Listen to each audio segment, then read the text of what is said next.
এই যে ফোয়ারা, এই ফোয়ারার জল কিন্তু এই পেছনে যমুনা নদীর থেকে এনে ভরা হতো। অর্থাৎ এখানে পেছনে গিয়ে দেখতে পারবো যমুনা নদীটা হয়তো এখন একটু সরে গেছে, কিন্তু এই লালকেল্লার ঠিক পেছন দিয়েই বয়ে যেত যমুনা নদী।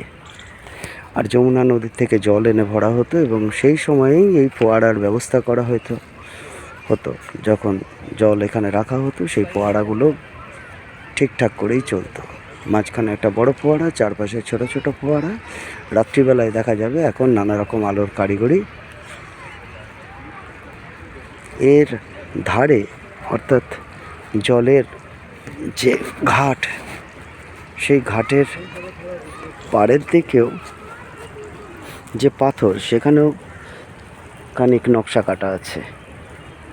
সেই নকশা কিন্তু আদিম নকশাই ছিল, মানে তখনকার দিনের নকশা। অর্থাৎ রাজ পরিবারের অর্থ তার একটা বড় অংশ শুধু রাজকার্য চালানোর জন্য ব্যবহার করা হতো তা না, রাজার নিজস্ব বিলাসবহুল জীবনযাপনের জন্য সেই খরচার একাংশ চলে যেত, যেটা সাধারণ মানুষের তখনকার দিনে কতটা উন্নত হতো জানা নেই, কিন্তু রাজার যে বিলাসবহুল জীবন তার কোথাও কমতি থাকতো না।